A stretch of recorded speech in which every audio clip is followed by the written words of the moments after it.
The Reverend Barnabas Fowke, though he lived to reach a century, will never forget the deathbed of his wife. Most widowers can probably say the same thing, though few, it may be hoped, have similar cause to recollect it.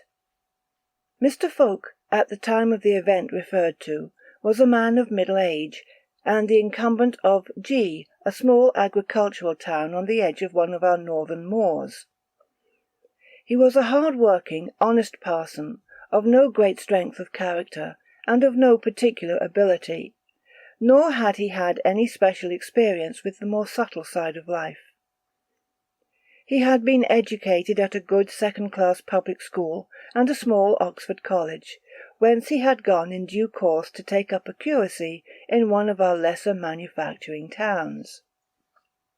After serving some years in this capacity, he had been promoted, on the death of the vicar, to take charge of the living, in which position he had remained till a few weeks before his marriage to Stella Farnley, at whose instigation he had exchanged his town living at R for the country one at G, which he still occupied at the time of this story. The reverend gentleman's history is thus commonplace and uninteresting, as, I fear, are the histories of many of our clergy, which it resembled, save that, unlike most of his cloth, he had remained unmarried till he fell a victim at the age of 40 to the charms of Miss Stella Farnley. The lady requires a closer study. She was the only child of a certain Mr. Farnley, who for many years was a merchant of, and acted as British consul in Z, a town in Hungary, where by hard work and close attention to business he amassed a fair-sized fortune. Somewhat late in life he had met a beautiful and attractive woman, whose nationality even was uncertain, but who boasted of a considerable admixture of gypsy blood in her veins. Exactly who she was or where she came from is at this distance of time impossible to ascertain. At the time she met Mr. Farnley she was giving music lessons, by which she gained a small pittance, and her marriage to the well-to-do English merchant may well be considered a very fortunate event for her. However, her married life did not last long, for Mr. Farnley died very suddenly within 6 months of the wedding day, leaving his widow his sole executrix and legatee. It is not known whether Mrs. Farnley had any relatives. If she had, she never kept up any connection with them, and after her husband's death she acquired a small and lonely estate on the banks of the river Theiss, and removed thither to dwell in complete retirement. Here in due course Stella was born, and here the child lived with her mother until about the age of 25, when Mrs. Farnley died, leaving her fortune entirely to the girl. The latter at first appeared to be inclined to remain on in her old home, but it would seem as if neither she nor her mother had been popular in the district, and apparently some pretty strong hints were conveyed to the young lady that she had best betake herself elsewhere. Mr. Fowke knew nothing of all this at the time he married Stella, and for reasons which will transpire, he did not care to make any investigations into the matter later on. Therefore the history of mother and daughter in Hungary, and the reasons why the latter left that country, are buried in an obscurity which will never be lightened.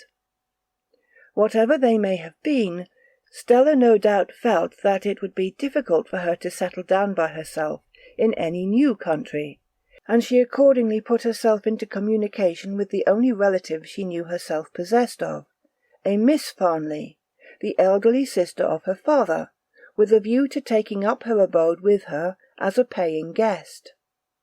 The elder Miss Farnley was a poor woman, living in solitude at R. She was a worthy soul, narrow-minded, unintelligent, devoted to clergymen and church work. In fact, an absolute type of thousands of middle-aged, middle-class English spinsters. The proposal of her niece, whom she had never seen, and with whom she had but rarely corresponded, was a welcome one, as the young lady would certainly provide some much-needed cash for the household, and would probably, as she fondly believed, provide a pleasant companion for herself also. Besides, she was sorry for the orphaned girl, and altogether it was with pleasure she made the preliminary arrangements and welcomed the arrival of the traveller. However, these high hopes were doomed to disappointment. Stella and her aunt quickly found that they were uncongenial in nearly every respect. Miss Farnley I have described, and when I say that Stella was a young woman of considerable though rather peculiar literary accomplishments, and that she had a strong will which she frequently exercised in the pursuit of some highly unconventional purpose, I think it will be clear why the two ladies did not agree together. Stella had brought with her from Hungary a considerable library of foreign books, none of which her aunt could understand, but which actually dealt largely with occult subjects. And she also brought with her a habit of going away alone every few weeks for a night on the moors not far from R, a custom which she said she found necessary for her health and happiness. To these occasional expeditions Miss Farnley at first took great exception.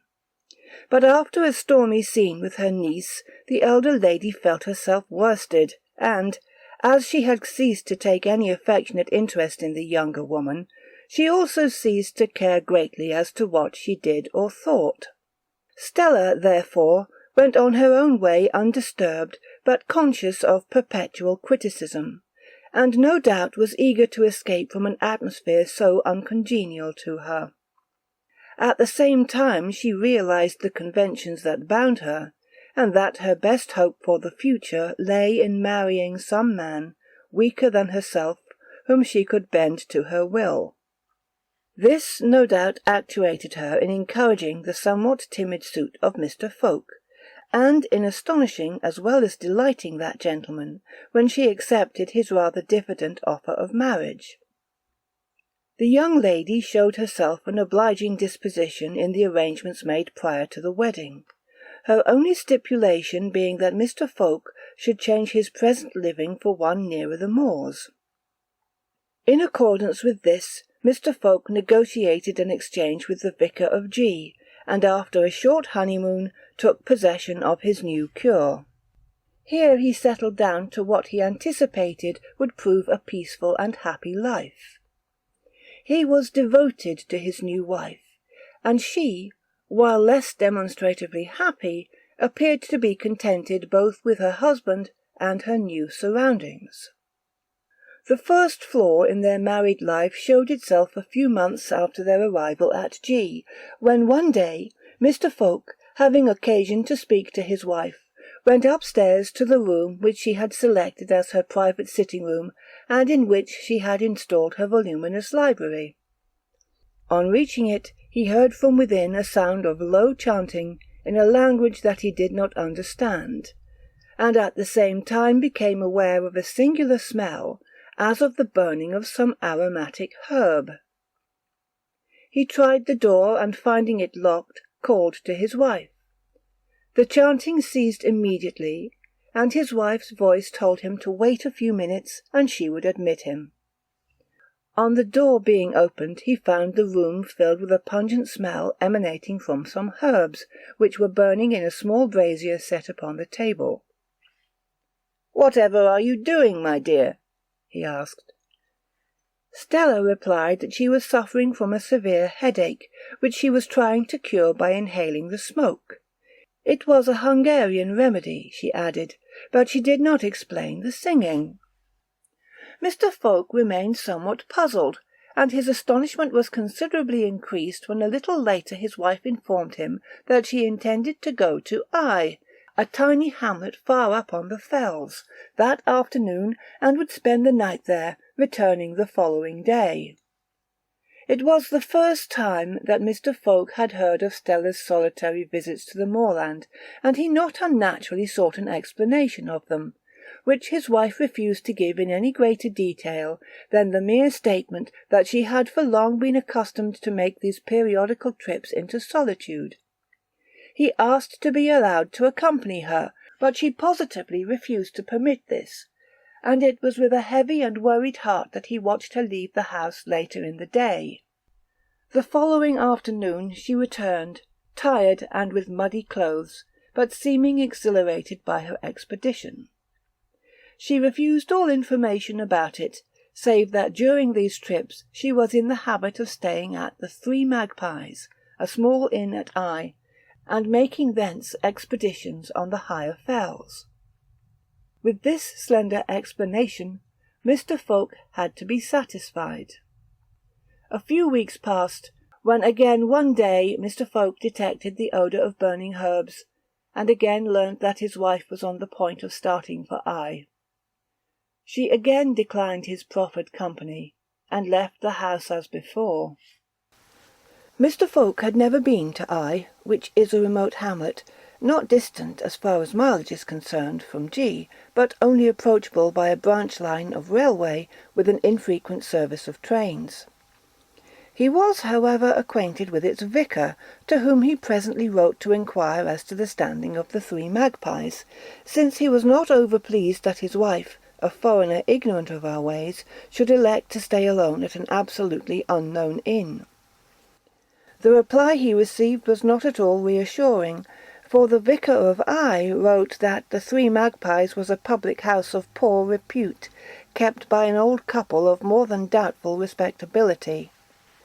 This letter decided Mr. Fowke, and when for the third time his wife announced her intention of proceeding to Eye, and for the third time refused his company, he determined to follow her there secretly and observe her movements and surroundings.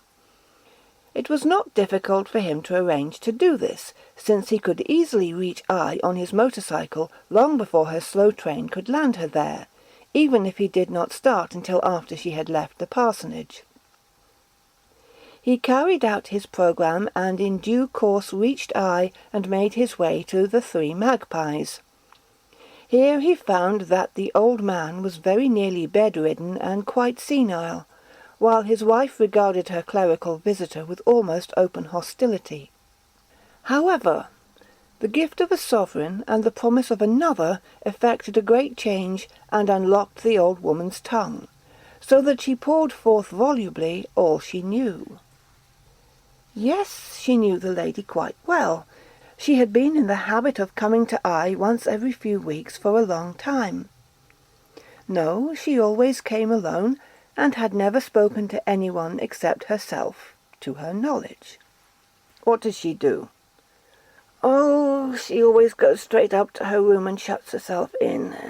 Then she sings to herself something I cannot make out, and burns something that smells sweet and strong. Then about dark, like, sometimes sooner, sometimes later, she comes down and goes out towards the fells. Have you ever followed her? No, never, nor anybody else as I know of. A shepherd once saw her walking all alone in a wild part of the moor, but he did not follow her or speak to her. How long is she out? Well, that depends, but generally till near morning. She takes the key of the house with her and lets herself in, but I hear her come in once in a while. What does she do then? Why, goes up to her room and stays there quietly and has breakfast, and then goes to the train. This was about all that Mr. Fowke could find out, except the curious detail that his wife never wore a hat on her nocturnal rambles, but went draped in a hooded grey cloak.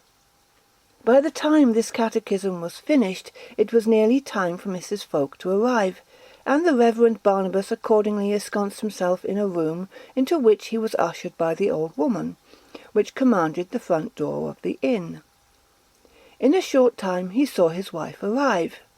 After exchanging a few words with the old woman, she went upstairs, and husband and wife remained in their respective seclusions till dusk fell.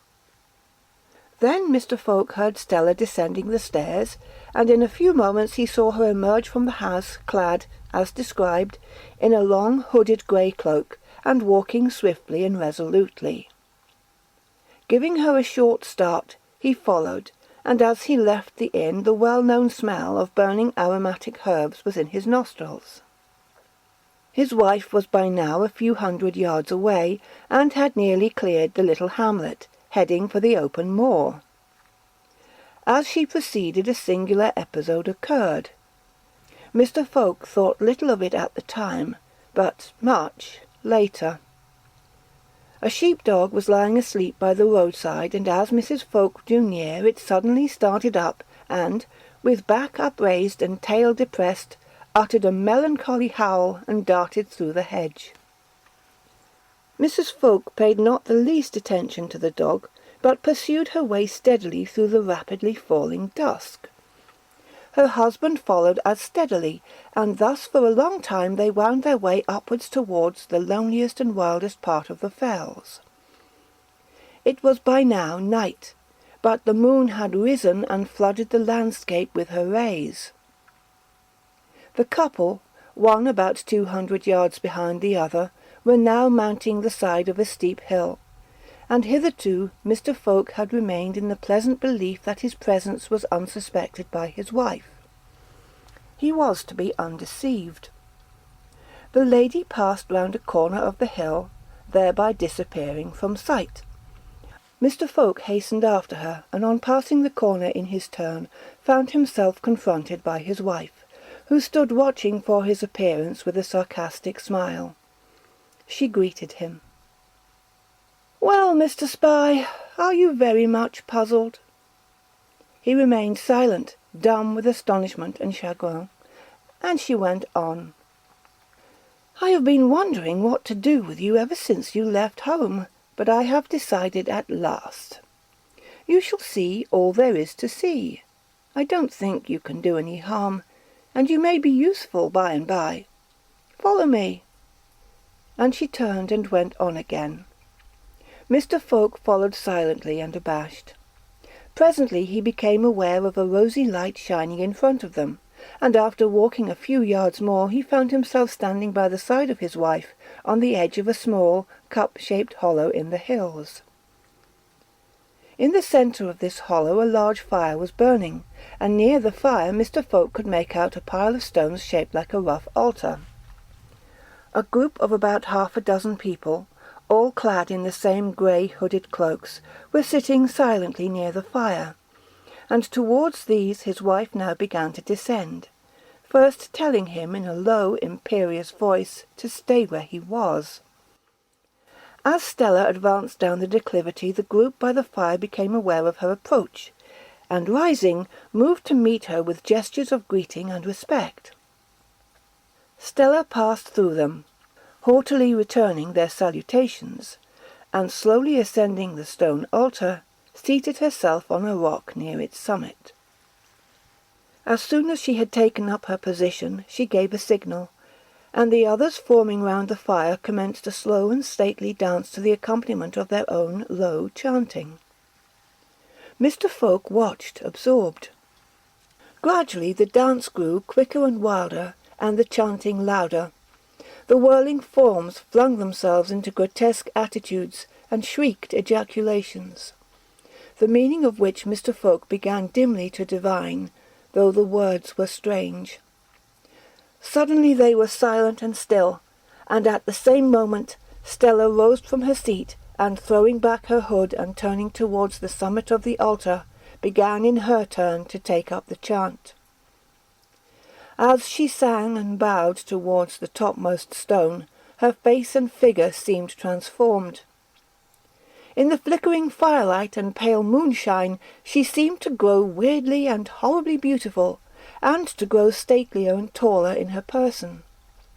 Slowly, too, as the song progressed, the horrified watcher saw another change. A grey cloud formed on the summit of the altar, diminishing, thickening, and turning into a shape of evil and fear. The silent group by the fire once more broke forth into wild gesticulations and cries. Stella prostrated herself. The form on the altar grew clearer, and with a cry of horror Mr. Fowke turned away and rushed madly across the moor. He never knew where he went or what he did. When he once more recovered his senses, it was broad day, and he was alone and lost on the moors.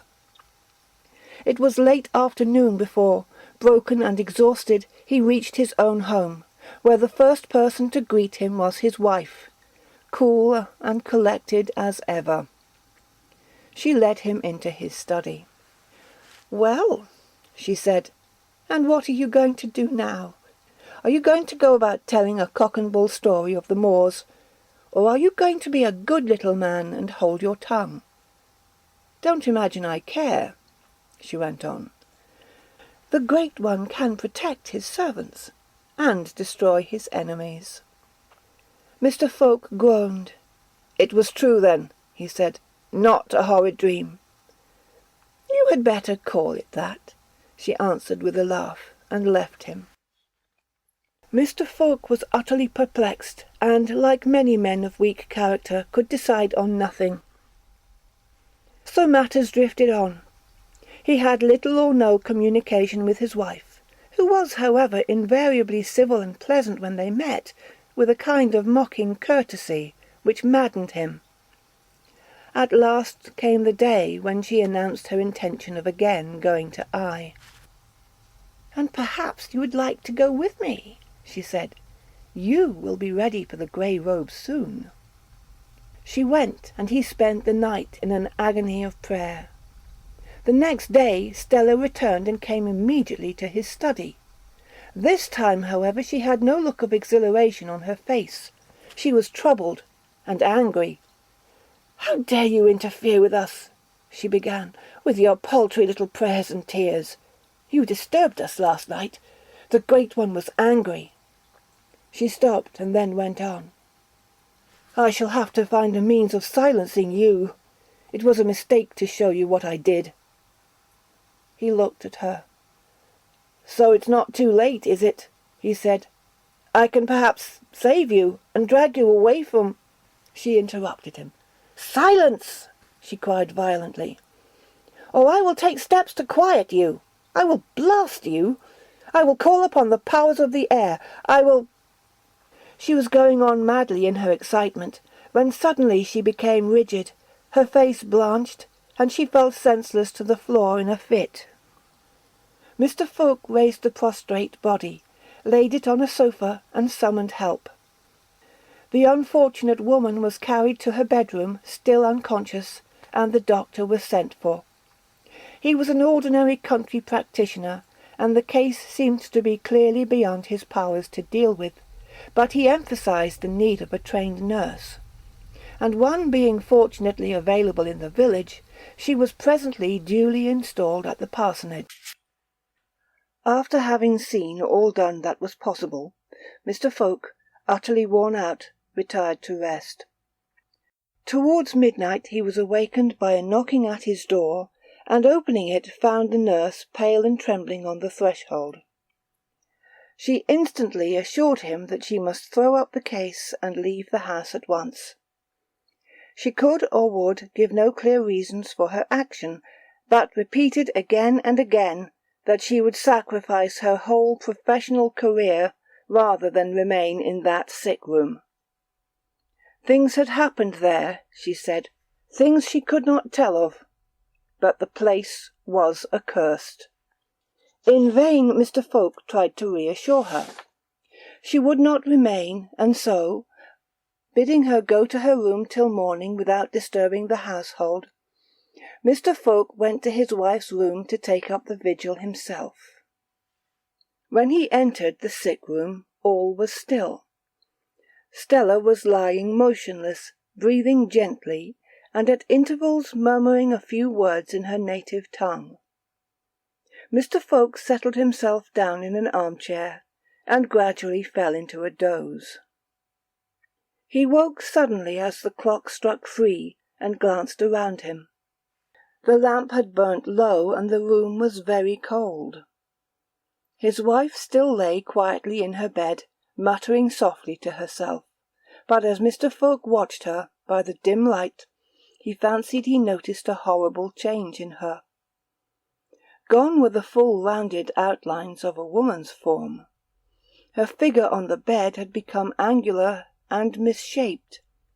Her hand and arm, which lay outside the coverlet, were also changed, and looked like a claw. Her face, too, was changing. As he watched, her beauty faded, the features altered, they ran together, became distorted, misplaced, and, with a shudder, he found himself gazing on the lineaments of an unknown, hideous beast. Paralyzed with horror, he could not stir. All at once there was a movement. The figure on the bed shivered violently, lifted itself up, and sat gazing out beyond the foot of the bed. Mr. Fowke followed the direction of its eyes, and saw growing up slowly at the end of the room a grey, shapeless form, of which the burning eyes alone were distinct. The creature on the bed moved, and slipping back the bedclothes, stepped suddenly to the floor. Mr. Fowke saw that the lower limbs, and in fact every part of it save the face that he could see, were covered with a thick grey fur. It moved again and passed swiftly across the room towards the grim shape in the corner. He heard its hoofs tap on the bare floor as it passed. It reached the motionless watcher, whose eyes seemed to blaze as it approached, and with a swift movement the two forms met, intermingled, and— Mr. Fowke could bear no more. He fainted. It was daylight when he regained his senses. He glanced towards the bed. Mrs. Fowke lay there, calm, beautiful, and dead.